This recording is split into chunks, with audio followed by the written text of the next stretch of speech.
ನಮಸ್ಕಾರ ಎಲ್ಲರಿಗೂ, ಹೇಗಿದ್ದೀರಿ? ಇವತ್ತಿನ ದಿನ ನನಗೆ ಬಹಳ ಜನ ಕ್ವಶನ್ಸ್ ಕೇಳಿದ್ರು. ಡಾಕ್ಟರ್ಗೆ ಜರ್ಮನಿಲಿ ಹೆಂಗೆ ಹೋಗ್ಬೇಕು, ನರ್ಸ್ಗೆ ಜರ್ಮನಿಲಿ ಹೆಂಗೆ ಹೋಗ್ಬೇಕು, ಮತ್ತೆ ಈ ಲಾಯರ್ ಆಸ್ ಎ ಪ್ರೊಫೆಷನ್. ಈ ಮೂರು ಪ್ರೊಫೆಷನ್ನು ನಾನು ಸಪ್ರೇಟ್ ಆಗಿ ತಗೊಳ್ಳೋದಿಲ್ಲ, ಯಾಕಂದ್ರೆ ಕಾಂಪೌಂಡರ್, ನರ್ಸು, ಡಾಕ್ಟ್ರು ಎಲ್ಲ ಆಲ್ಮೋಸ್ಟ್ ಒಂದೇ ಥರನೇ ಇದೆ ಇದು. ಅದಕ್ಕೋಸ್ಕರ ನಿಮ್ಗೆ ಆಲ್ಮೋಸ್ಟ್ ಒಂದೇ ಥರನೇ ಒಂದೇ ಲೆವೆಲಲ್ಲೇ ಕ್ಲಿಯರ್ ಮಾಡಿಬಿಡ್ತೀನಿ ಇದನ್ನ ನಿಮಗೆ. ಸೊ ಈಗ ನಮ್ಮಲ್ಲಿ ಓದ್ತಾ ಇರ್ತಕ್ಕಂಥ ಮಕ್ಕಳು, ಫಾರ್ ಎಕ್ಸಾಂಪಲ್ ಪ್ಲಸ್ ಟು ಅಂದರೆ ಪ್ರೀ ಯೂನಿವರ್ಸಿಟಿ ಸೆಕೆಂಡ್ ಇಯರ್ ಮುಗಿಸಿದ ತಕ್ಷಣ ನಮ್ಮಲ್ಲಿ ನೀಟು ಅದು ಇದು ಎಲ್ಲ ತಗೊಳ್ತಾರೆ. ಸೊ ಅದೇ ಥರನೇ ಜರ್ಮನಿನಲ್ಲೂ ಎಂಟ್ರೆನ್ಸ್ ಎಕ್ಸಾಮ್ ತಗೊಂಡು ಅಲ್ಲಿನ ಯೂನಿವರ್ಸಿಟಿಗೆ ಅಪ್ಲೈ ಮಾಡಿ ಹೋಗ್ಬೋದು.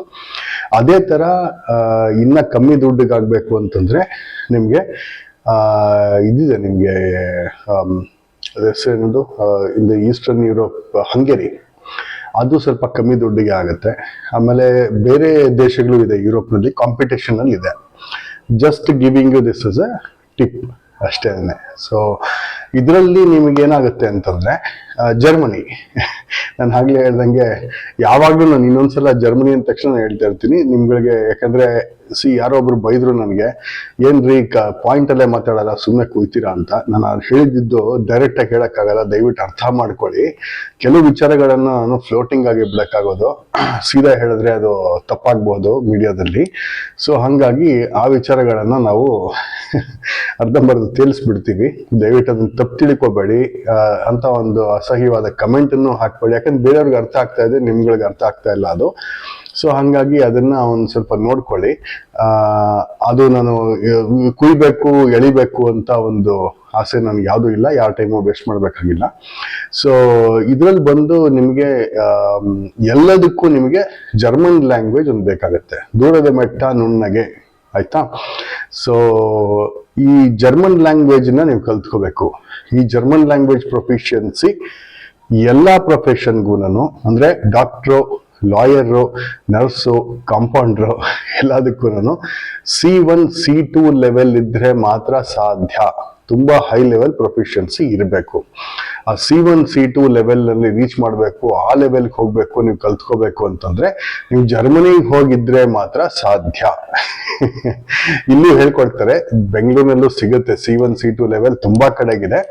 ಆದರೆ ನೀವು ರೆಗ್ಯುಲರ್ ಆಗಿ ಮಾತಾಡ್ತಾ ಇದ್ರೆ ಇನ್ನೊಬ್ಬ ಜರ್ಮನ್ ಜೊತೆಗೆ, ಅಥವಾ ಅಲ್ಲಿ ಪ್ರಾಕ್ಟೀಸ್ ಮಾಡ್ಕೊಂತ, ಅಥವಾ ಬೇರೆ ಸ್ಟೂಡೆಂಟ್ಸ್ ಇದ್ದು ನಿಮಗೆ ಅಲ್ಲಿ ಮಾತಾಡ್ಕೊಂತ ಇದ್ದರೆ ನಿಮಗೆ ಈ C1 C2 are mother tongue level is possible. ಇಲ್ಲ ಅಂತಂದ್ರೆ this is not possible. C1 C2 ನೀವು ಕ್ಲಿಯರ್ ಮಾಡ್ಬೋದು, ಎಲ್ಲ ಬರೀ ಗ್ರಾಮರ್.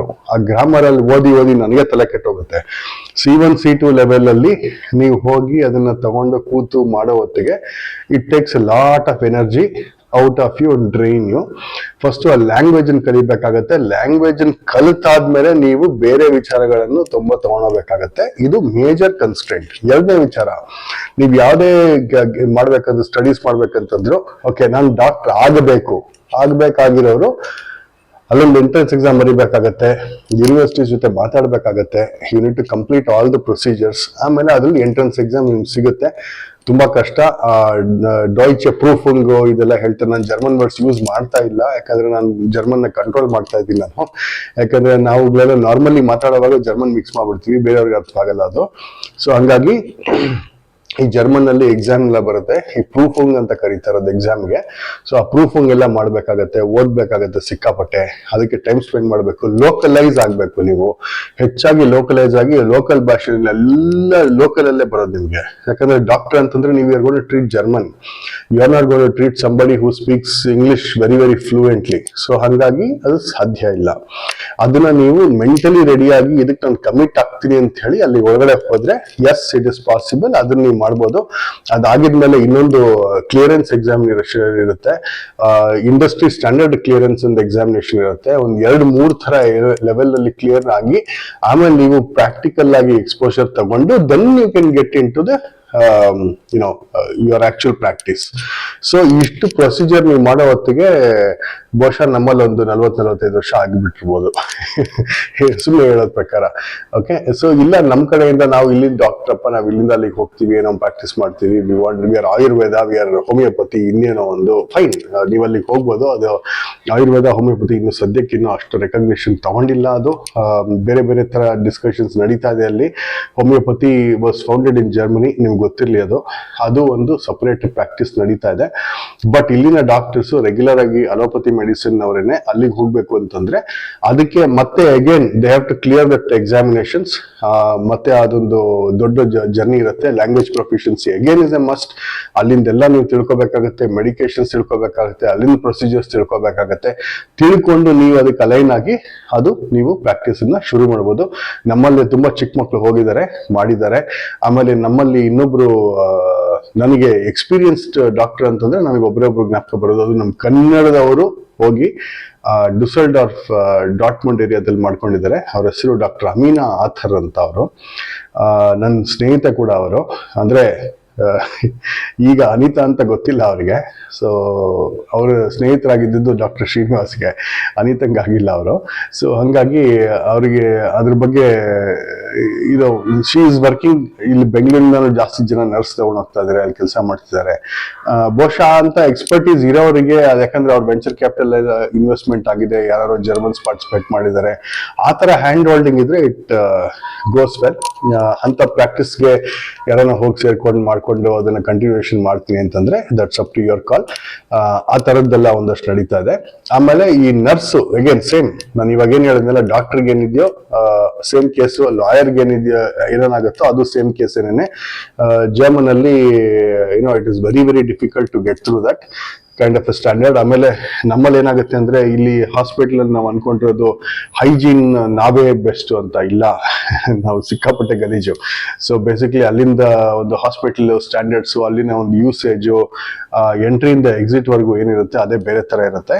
ಸೊ ಹಂಗಾಗಿ ರೆಗ್ಯುಲೇಷನ್ಸ್ ತುಂಬಾ ಸ್ಟ್ರಿಕ್ಟ್ ನಾರ್ಮ್ಸ್ ಇರುತ್ತೆ. ಸೊ ಹಂಗಾಗಿ ನಮ್ಮಲ್ಲಿನ ನರ್ಸ್ಗಳು ಅಷ್ಟೇನೆ ಅದಕ್ಕೆ ಬೇರೆ ತರ ಟ್ಯೂನ್ ಆಗ್ಬೇಕಾಗತ್ತೆ, ಟ್ರೈನ್ ಆಗ್ಬೇಕಾಗತ್ತೆ. ಇದಕ್ಕೆ ನಮ್ಮ ಕೇರಳದಿಂದ ತುಂಬಾ ಜನರನ್ನ ಒಂದು ಗುಂಪಾಗಿ ತಗೊಂಡು ಹೋಗ್ತಾ ಇದಾರೆ ಈ ನಡುವೆ. ಯಾಕಂದ್ರೆ ಅದು ಇಲ್ಲಿವರೆಗೆ ಇರ್ಲಿಲ್ಲ. ಒಂದು 4 ವರ್ಷದ ಹಿಂದ್ಗಳಿಗೆ ಒಂದು ಶುರು ಮಾಡ್ಕೊಂಡಿದ್ದಾರೆ ಈ ಒಂದು ಬಿಸ್ನೆಸ್ ನ. ಅದು ಎಲ್ಲಿಗೆ ಕರ್ಕೊಂಡು ಹೋಗ್ತಿದ್ದಾರೆ ಅಂತ ಗೊತ್ತಿಲ್ಲ. ಆಮೇಲೆ ನನ್ಗೂ ಅಷ್ಟೇ, ನಮ್ಮ ಬೆಂಗಳೂರಿಂದ ಬಂದಂತವ್ರು ಡಾಕ್ಟರ್ಗಳು ಸ್ವಲ್ಪ ಜನ ಸಿಕ್ಕಿದ್ರು ಅಲ್ಲಿ.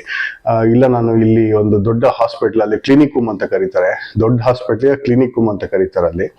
ಸೊ ಆ ಕ್ಲಿನಿಕೂಮ್ ನಲ್ಲಿ ಮಾಡ್ತಾ ಇದ್ದೀನಿ ಅಂತ ಹೇಳಿ ತುಂಬಾ ಜನ ಓಡಾಡ್ತಾ ಇದ್ದಾರೆ ಅಲ್ಲಿ. ಸೊ ಈ ನಡುವೆ ಸ್ವಲ್ಪ ಹೆಚ್ಚಾಗ್ತಾ ಇದೆ ಅಲ್ಲಿ ಆ ಕಡೆಗೆ ಬರುವಂತದ್ದು. ಬಟ್ ಆದ್ರೆ ಎಕ್ಸೆಪ್ಷನ್ ಏನೂ ಇಲ್ಲ. ಇಂಡಿಯನ್ ಅಲ್ಲಿ ಮಾಡಿರ್ತಕ್ಕಂಥದ್ದನ್ನ ಅವರು ರೆಕಗ್ನೈಸ್ ಮಾಡೋದಿಲ್ಲ. ಹಂಗಾಗಿ ನೀವು 2-3 ಲೆವೆಲ್ ಎಕ್ಸಾಮಿನೇಷನ್ ತಗೊಂಡು, ಕ್ಲಿಯರೆನ್ಸಸ್ ತಗೊಂಡು, ಪ್ರಾಕ್ಟೀಸ್ ಮಾಡಿ, ರೆಗ್ಯುಲರ್ ಆಗಿ ನಾನು ಈ ತರ ಇದೀನಿ ಅಂತ ಹೇಳ್ಕೊಂಡು ಆಮೇಲೆ you have to enter into that particular system. ಇಲ್ಲ ನೀವು ಎಂಟರ್ ಮಾಡಕ್ ಆಗೋದಿಲ್ಲ. ಸೊ ಇದು ಅಪ್ಡೇಟ್. ಲಾಯರ್ ಆಗೋದಕ್ಕೆ as you can have the degree, ಅದು ಬಾರ್ ಕೌನ್ಸಿಲ್ ರೆಕಗ್ನೈಸ್ ಆಗ್ಬೇಕು. ಆಗಿಲ್ಲ ಅಂದ್ರೆ again you have to go through the entire bridge course. 1 year or 2 years ಇರುತ್ತೆ. ಯೂನಿವರ್ಸಿಟಿ ಸಜೆಸ್ಟ್ ಮಾಡ್ತಾರೆ. Again, all those headaches will be there. ಅದೆಲ್ಲ you have to undergo. Plus again C2 level proficiency. ಯಾಕಂದ್ರೆ ಇಲ್ಲಿ C1 ಆಗೋದೇ ಇಲ್ಲ, ಇಲ್ಲಿ C2 level German. So ಅದೇ highest level standard ಅದು. ಆ C2 ಲೆವೆಲ್ ಪ್ರೊಫಿಷಿಯನ್ಸಿ ಇಟ್ಕೊಂಡು ಅವರು ಅಲ್ಲಿ ಮುಂದೆ ಹೋಗಿ ಪ್ರಾಕ್ಟೀಸಸ್ ನ ಶುರು ಮಾಡ್ಕೋಬೇಕಾಗತ್ತೆ. ಡಾಯ್ಚರ್ ಎಸ್ಟನ್ವಾಲ್ಟ್ ಅಂತ ಕರೀತಾರೆ ಅವ್ರಿಗೆ, ಜರ್ಮನ್ ಲಾಯರ್ ಅಂತ. ಸೊ ಅದಾಗಿದ್ಮೇಲೆ ಈ ತರ ಒಂದು ಪ್ರಾಕ್ಟೀಸಸ್ ಆಗುತ್ತೆ. ಅಲ್ಲಿ ನನಗೆ ಗೊತ್ತಿರಂಗೆ ಒಂದು ಸ್ವಲ್ಪ ಜನ ಲಾಯರ್ಸ್ ಇದ್ದಾರೆ, ಇಂಡಿಯನ್ ಆರಿಜಿನ್, ಆದ್ರೆ ಅಲ್ಲೇ ಹುಟ್ಟು ಬೆಳೆದಿರ್ತಕ್ಕಂಥವ್ರು. ಅವರ ನೇತಾಜಿ ಸುಭಾಷ್ ಚಂದ್ರ ಬೋಸ್ ಟೈಮಿನ ಒಂದು ಜನರೇಷನ್ ಒಂದ್ ಕಡೆ ಹೋಯ್ತು. ಅಂತವರೆಲ್ಲ ಅಲ್ಲೇ ಇದ್ದಾರೆ ಅಲ್ಲಿ. ತುಂಬಾ ಜನ ಅಲ್ಲಿ ಸಿಗ್ತಾರೆ ನಮ್ಗೆ ಕೂಡ. ಇಲ್ಲ, ಇಲ್ಲಿ ಜರ್ಮನ್ರು ಬಂದು ನಮ್ಮ ಇಂಡಿಯನ್ಸ್ ಮದ್ವೆ ಆಗಿ ಅಲ್ಲಿಗೆ ತಗೊಂಡೋಗಿ ಅಥವಾ ಅಡಾಪ್ಟ್ ಮಾಡ್ಕೊಂಡು ಹೋಗಿರ್ತಾರೆ ಎಷ್ಟೋ ಜನರನ್ನ. ಅಂತವ್ರು ಸಿಕ್ಕಿದ್ದಾರೆ ನಮ್ಗೆ. ತುಂಬಾ ಜನ ಇಂಥ ಕೇಸಸ್ ಇದೆ ಅಲ್ಲಿ. ಸೊ ಹಂಗಾಗಿ ಇದೊಂದು ಬ್ಯಾಕ್ ಗ್ರೌಂಡ್ ನಾನು ನಿಮ್ಗೆ ಇದನ್ನ ಶೇರ್ ಮಾಡ್ಬೇಕು ಅಂತ ಅನಿಸ್ತು, ಇದು ಶೇರ್ ಮಾಡಿದ್ದೀನಿ. ಇದ್ರ ಬಗ್ಗೆ ನೀವು ಎಲ್ಲಿ ಬೇಕಾದ್ರೆ ಇಂಟರ್ನೆಟ್ ಅಲ್ಲಿ ಓದ್ಕೊಂಡು ನಿಮ್ಗೆ ನಿಜವಾಗ್ಲೂ ಅಷ್ಟು ಟೈಮ್ ನಾನು ಇನ್ವೆಸ್ಟ್ ಮಾಡ್ತೀನಿ, ಮನಿ ಇನ್ವೆಸ್ಟ್ ಮಾಡ್ತೀನಿ, ನಾನು ಹೋಗ್ತೀನಿ, ನಿಜವಾಗ್ಲೂ ನಾನು ಕಲ್ತ್ಕೋತೀನಿ. ಆಮೇಲೆ ನನಗೆ ಜರ್ಮನಿನೇ ಇಷ್ಟ ಆಗತ್ತೆ, ನಾನು ಜರ್ಮನಿ ಬಿಟ್ಟು ಇನ್ನೆಲ್ಲೂ ಬರಲ್ಲ, ನಾನು ಅಲ್ಲೇ ಇದ್ದು ಬಿಡ್ತೀನಿ, ನಾನು ಅಮೆರಿಕಕ್ಕೆ ಹೋಗಲ್ಲ, ಇನ್ನೆಲ್ಲೂ ಹೋಗಲ್ಲ ಪ್ರಾಕ್ಟೀಸ್ ಮಾಡಕ್ಕೆ ಅಂತಂದರೆ that could be a right place. ಇಲ್ಲ ಅಂತಂದ್ರೆ ನಾನು ಕ್ರಾಸ್ ಕಂಟ್ರಿ ನನಗೆ ಅಲ್ಲಿ ಬೇಡ, ನನಗೆ ಇಷ್ಟ ಆಗಲಿಲ್ಲ, ಅಲ್ಲಿ ಬಿಟ್ಬಿಟ್ಟು ಇಲ್ಲಿ ಬರ್ತೀನಿ, ಇಲ್ಲಿ ನಾನು ಮಾಡ್ಕೋತೀನಿ ಅಂತಂದ್ರೆ that is a different subject all together. So ಅದನ್ನು ನೋಡ್ಕೊಳ್ಳಿ. Labour regulations are very stringent. 8 hours ಅಂದ್ರೆ 8 hours. ಕ್ಲೆನ್ಲಿನೆಸ್, ಹೈಜೀನ್ ಅಂದ್ರೆ ಹೈಜೀನ್. ಸೊ ಈ ತರ ಎಲ್ಲ ಕಡೆಗೂ ಇರುತ್ತೆ.